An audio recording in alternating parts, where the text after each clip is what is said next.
Welcome to the Scaling Japan podcast, a podcast about how to grow your business from $100,000 and beyond in the land of the rising sun. Welcome to the Scaling Japan podcast. I'm your host, Tyson Batino, and today we have Fariza Abidova on the podcast. And today she'll be talking about how to use business partnerships as a way of scaling your company. So when I was thinking of ways to scale your company, the most common reasons you think of is sales, marketing. But actually, partnerships is what I think a really underutilized method of scaling your company. And I really look forward to this because actually this is not one of my specialties. So I'm really glad to have you on the show, Fariza. And could you please give a self-introduction?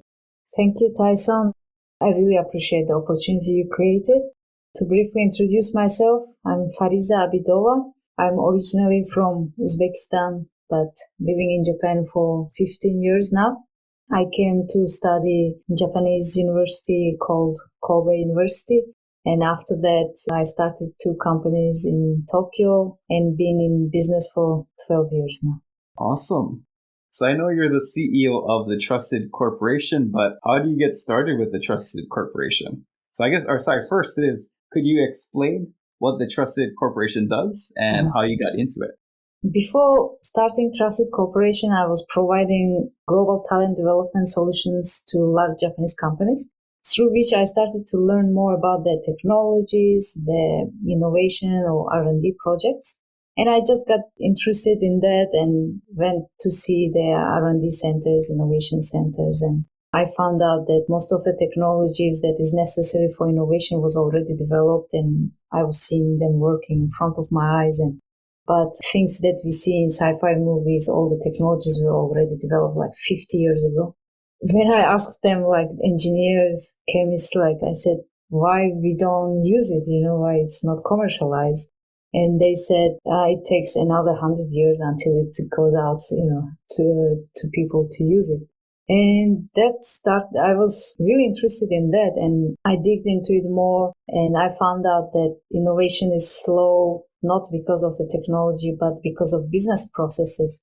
It's still like companies don't know where to find good partners, potential partners, has good synergies, technology-wise, vision-wise, communication issues, and even largest companies with huge brands still didn't know what other companies are doing in different industries, even though they know their own industry pretty much, academia and also corporate, but they have no idea if the industry changes a bit. So from that, I realized that to accelerate innovation, it's not always about technologies. It's I can contribute it by connecting these companies, because I was always meeting different companies with different ideas or technologies. And in my head, I was always saying, if I could connect these 2 companies, probably they could do this one. And probably it would not take 100 years, and it could actually take maybe only 10 years, right?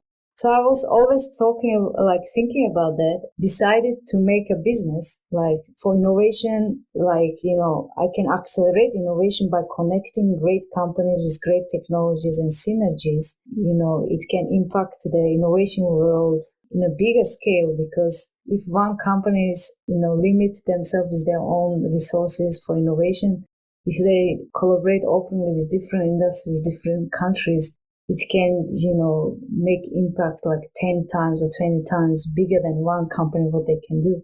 And this is what we are doing now through Trusted. We are helping mainly large companies now to be ready for innovation organizationally. So it's a lot of consulting work, assessments, helping them structure their innovation projects, build a team and design projects. And then connecting them to the right startups, even to other big companies. It's not always big companies and startups, but connecting companies with great technologies and synergies in a way that they can come up with a solution and solve our social problems. Awesome. No, that's interesting, because I always wondered why a lot of companies don't utilize partnerships more. But that makes perfect sense. And in marketing, we have this saying you could have the best product in the world, But if no one knows about it, Right. it's not going to get used. And also sometimes in the market too, like it's not always the best product that wins. Sometimes it's the one that goes to market first, or it could be the one that goes to market at the right timing. So it's interesting. I do think your company is very interesting because I think getting that network at first, it takes a lot of time to build that network. But once you get all that knowledge of all the companies, you're kind of like the web that makes everything happen. That's what we're trying to do. Awesome. Yeah, so today's topic, I guess the big one is talking about trusted, but also talk about how partnerships is a great way to scale your company. But yeah, just based on your experience, could you tell us how partnerships is a great way to scale your company in Japan? So basically, both of my companies, I always been in B2B domain. And I found out that most of companies always searching for solutions, but not necessarily they can develop all the new businesses themselves, and they're searching for partners to co-develop it.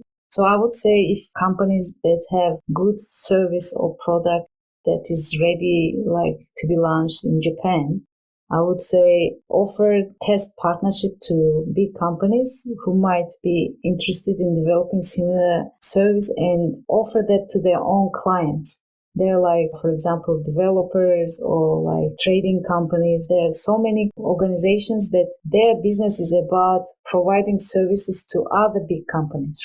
And they're always searching for good like solutions to increase their revenue stream, like to create new income stream. So instead of like developing all by yourself, even if you have only idea, let's say, and not even prototype, like idea, good model, just reach out to companies that needs to provide similar services to their own clients and offer them, why don't we create develop it together? And then if it, becomes successful, then you can provide it to your clients and we can do revenue share, right? We've done similar projects. Actually, last year, we understood that most of Japanese companies need assessment to understand how their innovation projects is going. They've been doing a lot of different stuff like acceleration program, investing in startups or different partnership, but the company itself had no idea what's going well, what's not going well, where they should invest more, which project they should, close. And there was no assessment tool that focused on that. Mm-hmm. And we searched everywhere and we couldn't find anything. And then I told to a company that has 100 companies as their clients, right? And I said, all of them needing this, because we interviewed all these 100 companies and they're all asking for this kind of assessments. Like, why don't we create it together and we can test it internally and then you can provide it as a service. So what they've done is they paid us 50% of the development fee, plus they used it inside their own company as a first client, as a test. And we offered half price, we discounted it. After they tested it, then they could sell it to their own clients better because they can explain specifics better. And, it comes all from experience. It's completely different, right? So I would suggest co-developing solutions with huge companies' resources and money is the best way of scaling business. That's interesting. Because, you would assume that maybe someone like Gartner or some organization would have developed a framework to analyze innovation. But it's very cool that you're able to pick on that and, use that as a tool, not only to, spread the word about your business, but to generate revenue. Yeah, I guess, that's really surprising because you would expect in even 2018 that companies would have that. That's really surprising. I thought so too. That's why I searched first, consulting firms or large ones and medium-sized ones. I said, our clients searching for this kind of assessment tool. If you have, we can introduce and then we can, offer our own services, because without that, we couldn't offer our services like designing the project or, offering startups, technologies, information. So we couldn't sell our services because we got stuck and we searched everywhere and there is no. And it was so surprising why there is no, even huge consulting companies don't have something like this, right? And then we had to develop it from zero because there was nothing in the market, which is weird sometimes, yeah. Yeah, so I guess that's kind of cool too. Yeah, for that, or it sounds like that partnership you had with that company you brought in the experience with helping a lot of companies with innovation. In their case, they needed the help, but they also had companies that trust them that they could sell to. So that seems like the perfect, I would say, perfect marriage. Right. And there are a lot of cases like this. There are a lot of huge companies, even for digital transformations, right? Like this is becoming a really big trend in Japan. Like they need to, implement a lot of digital solutions, but they've never done something like this. And if, for example, a company that has IT services and wants to like increase the sales channel, they could reach out to a company saying like, we can create this together and you can test it, then we can sell it to your sales channel, right? So find a strategic partner that you can, develop this together with their money, ideally, because they can afford, developing this, if they develop it themselves, probably it takes them 10 times more time and money.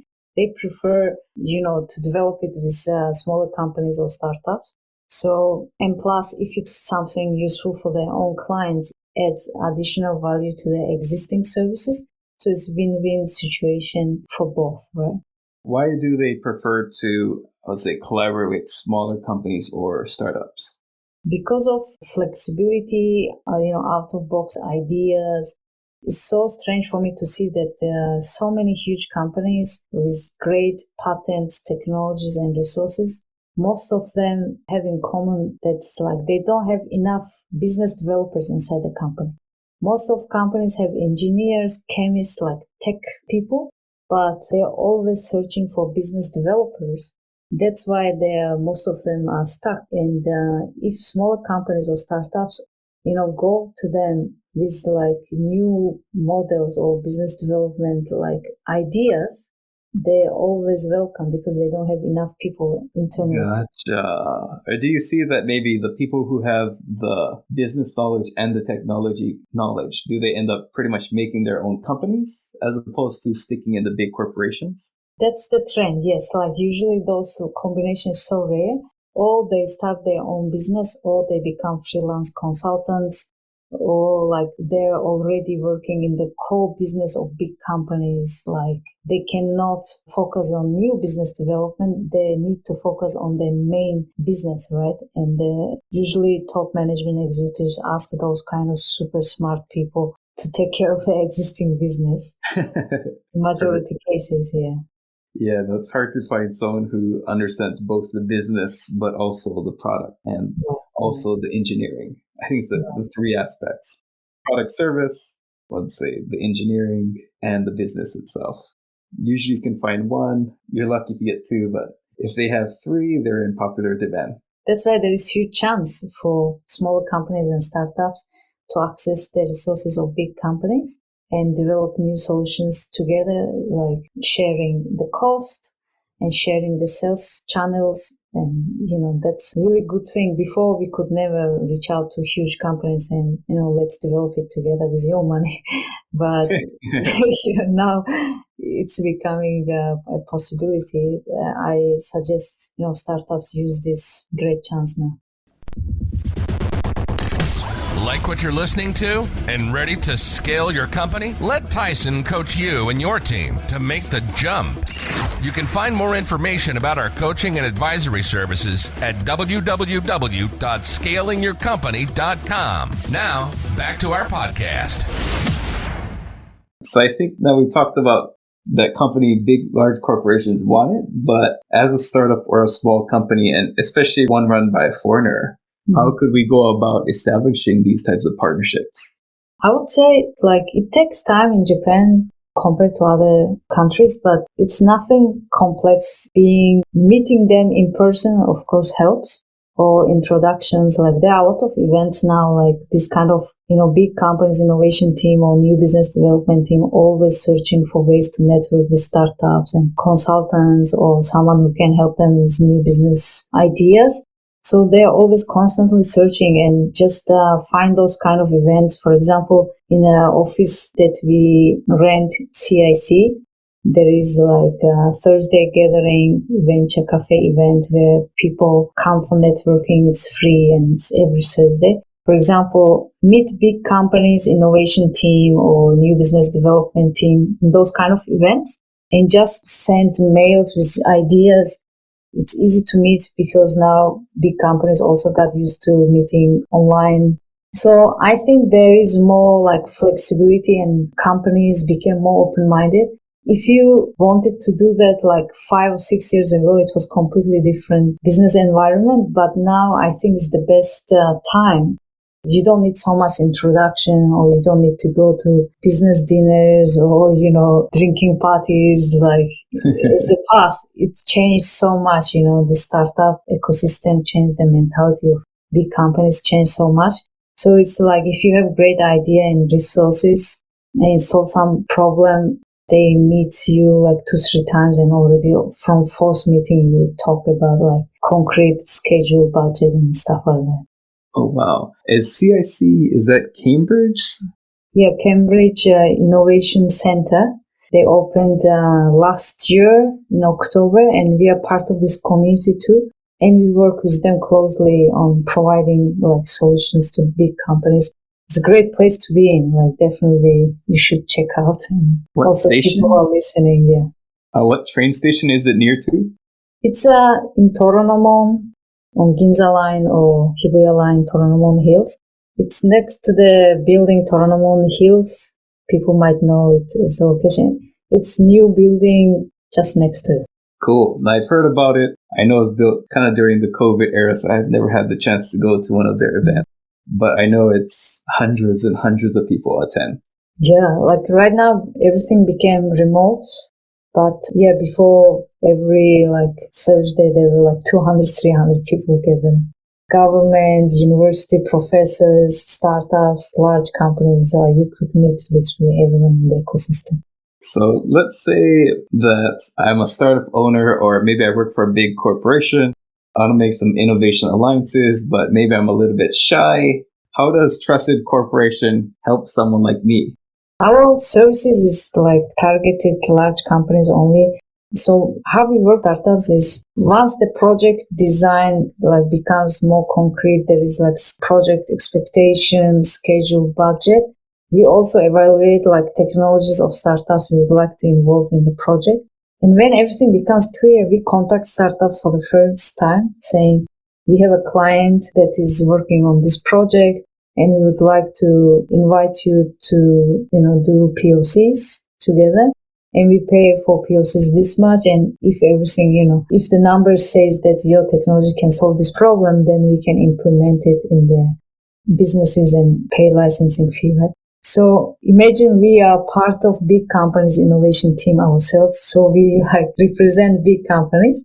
But we decided to do this job because, in the past, there were a lot of startup events, pitch events, like big companies were coming, listening to startups, and nothing was happening because inside the company, they were not ready to even meet startups. So that trend happened first because they brought American style or European style innovation model to Japan.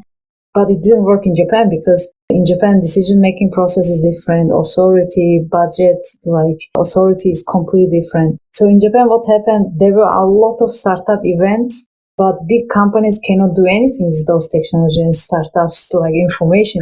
When they were bringing inside, our department didn't collaborate. They couldn't get the budget, or there were only 2 or 3 people who were working on it with no authority. So they literally wasted time of startups because for startups, it's even 1 month or 2 months is matter of survival or going bankrupt. They cannot wait for one company to decide about one small POC and taking 1 year. It's doesn't make sense for them. So we understood that they are wasting all these technologies, all these great ideas of startups because they're not ready internally to even meet them or even ask for a meeting. So that's why we decided to help big companies first to organize themselves so that they don't waste time of startups. This is the only way we can accelerate innovation because, as I said, even though all these startups inventing great technologies, great ideas, but they cannot like scale the business alone only with like investment money. Unless it's B2C, it's a different story, but there are a lot of solutions B2B. But if big companies cannot use those solutions, like startups cannot survive alone for a long time. And of course, it's, difficult. It takes time to change big companies' organization. But we decided to take on that challenge, and we are working hard on, solving it. Gotcha. Because I know in the past, maybe companies would have like a center of innovation or center of excellence. But I think a lot of times maybe the centers of innovation, they didn't really have much buy-in from the top. But you notice nowadays that maybe the centers of innovations in large corporations, they have a higher buy-in from senior leadership. Like successful companies, usually like CEO is committed and innovation team directly reports to the CEO. Those kind of companies are like successful, I would say. But majority of cases, what happened, like they opened a lot of innovation centers. It's literally like office. It's like box. But there is like no contents, again, there is no like concrete project, or there is no like dedicated team, dedicated budget for that. So that's the trend also happened. There are a lot of innovation hubs opening up, but it's just normal shared office, I would say. Gotcha. Interesting. What advice, or I guess, what are some common pitfalls that you've seen companies, I would say corporate or even startups, face when making business partnerships with Japanese enterprise clients? So in the past, there were a lot of like misunderstandings. For example, Japanese companies were reaching out to startups saying, let's exchange information, which is pretty normal business like culture in Japan. They meet people from different industries just to exchange information. But when they did that with international startups, they misunderstood like why you want to know all details of my business. Like they thought like before signing any NDA, why are you asking all these specific questions, right? Also, another misunderstanding was like Japanese companies were saying like, let's stay in touch and exchange information sometimes. And for foreign startups, it was like, why I would waste my time meeting you, like when you don't have concrete project, why I should keep you updated. It's not my job to do that. And there were this kind of a lot of misunderstandings. I would say to startups, if Japanese companies, for example, reach out to them, you can ask directly what kind of projects they have in mind. Do they have budget? Do they have schedule? If it's not your priority, like you can politely refuse, saying we're, focusing on our own business. Because depending on business, like if you're okay for networking, Japanese companies usually very open-minded about exchanging information and building the network. But if your focus is more like concrete partnership with fixed schedule and the budget and expectation, then don't get disappointed when it's, a company just the purpose is only exchanging information. So you can ask directly in advance before the meeting if they have something concrete in mind. If not, you can politely refuse. Awesome. And do you have any advice maybe for country managers? So maybe it's a foreign country manager in Japan who would like to make more business partnerships with Japanese enterprise. It's actually really easy in Japan to build a network with potential clients. As I said before, people are very open-minded to meet only to exchange information with no concrete agenda, right? So in that sense, try to reach out like on Facebook, or there are more Japanese people on LinkedIn now, especially people who speak English. They have the LinkedIn account. Just contact about your interest and explain about yourself, what you do briefly, and offer them to have like 30 minutes online meeting just to exchange ideas. Actually, more like executive level, top level people in Japan, they're so humble enough to even like meet people only for exchanging ideas. Something like this you can never do in Europe or US, like meeting with CEOs like directly just to, exchange information. Something never happens. We tried that in Switzerland. They were asking, okay, what you want to talk about? What's the concrete project? But like exchanging information meeting will never happen, right? And abroad, especially with top level executive of big companies. But Japanese people are so open-minded and so flexible and humble enough to even like meet you. And they are like always curious, always wanting to meet people. I would say if you're a country manager new here, the best way to build your network, reach out through online platforms. or even like events. You would be surprised, meeting like super high level executives, like coming to this kind of events and meeting people by themselves. Yeah, it's very easy to build a network here. Yeah, thanks for sharing that. Once I had an online meeting with the sales executive for $1 billion company. And I was like so nervous. I'm like, oh my God, I'm just this startup guy who's more a 7 to 8 figure guy. Like, what do I do? Oh my God. So, but when I met the guy, he was so humble, just so gentle, so kind. Well, I'd say it's very intelligent, obviously. Asked great questions, but it's very kind. And I was like, oh, I thought I was just going to be like smashed with just like tough questions, but it was such a pleasant experience. Yeah, I had always positive experience as well too. Like I could never do something like this in other countries unless I have something good solution or proposal or something concrete. They never meet, right, in US or Europe. But in Japan, yeah, they are very humble, and especially like executive level and CEOs that I've met, they're so international. They know what's going on in the world. They're very smart and bright and always humble. That's something I love about Japan, and I enjoy doing business in Japan, especially, B2B. That's the most important thing. I want to share to country managers that it's actually easier to do B2B business in Japan. Gotcha. So let's say you did the networking, you've met a couple corporations, things are going good. What are some things we should be careful of to not break the deal when dealing with Japanese corporations? I don't think like breaking deal is so easy because they're very understanding and flexible. Just be yourself. Like I think Japanese people understand right away if you're trying hard or you're being faking, you're not honest. They understand right away.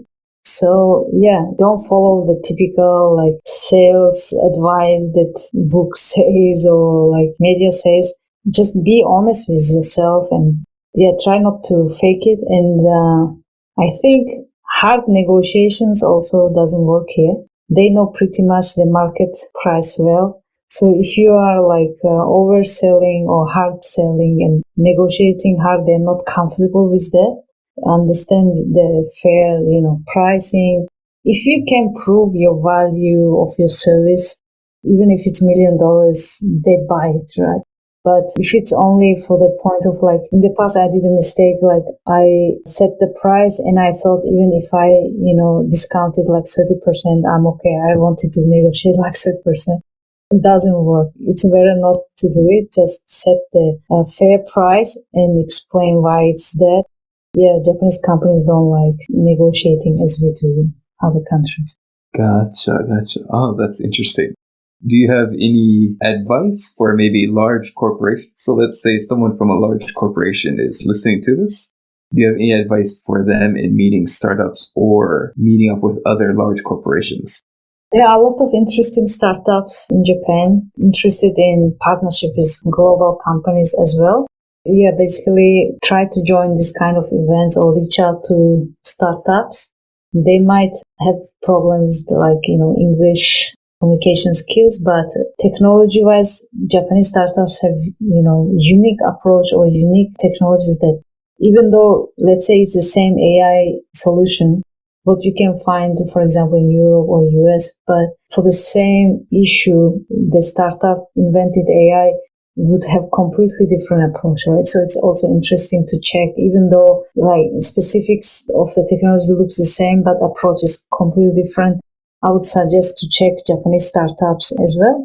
And also another big trend that I'm seeing that big companies want to collaborate with other large companies in terms of licensing their patents and technologies.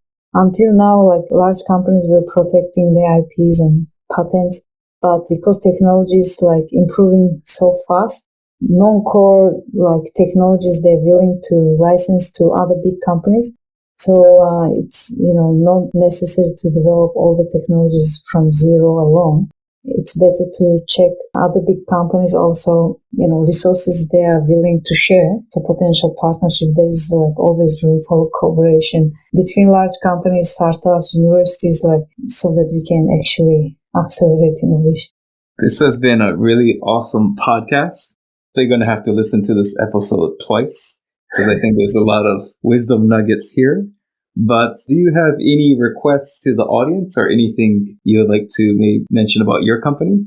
Yeah, definitely. I'm always happy to meet new people. I love meeting people from different industries just to exchange information. Because I started my business in Japan and my business culture, I think, is similar to Japanese people. So yeah, I'm happy to meet people from different industries, different size of companies. Maybe I can connect you to the right people, or I can give you information about something. And also, I'm always searching for people who are interested in innovation and technology field who could join our team. We are growing. We are always searching for people who can join our company as full-time or as freelancers or as partners. So anyone who found this podcast interesting, please reach out to me on LinkedIn or Facebook. I would be happy to meet you. And we'll have a link to your Facebook and LinkedIn in the podcast note and also the website. Are there any positions specifically that you're looking for? Right now, we are looking for people who can design innovation projects or build like concept building, more of this kind of like design work, strategy work, or new business, like for example, model who can come up like how we can use this technology and what kind of business model we can create. So I'm searching for this kind of people who've done similar projects in the past. We are having a lot of clients like sharing their resources to us, and it's our job to come up with like new ways of monetizing it or solving problems. Those kind of people, and also people who have good sales, B2B sales experience and interested in the innovation field, feel free to reach out. Awesome. Thank you so much for coming on the podcast today. Thank you so much for having me today. It's a great opportunity for me. I really appreciate you created this opportunity. Welcome to the end of the podcast. We appreciate you listening to the end of this Scaling Japan episode. And if you would like more great episodes on scaling your business in Japan, please check out www.scalingyourcompany.com/podcast.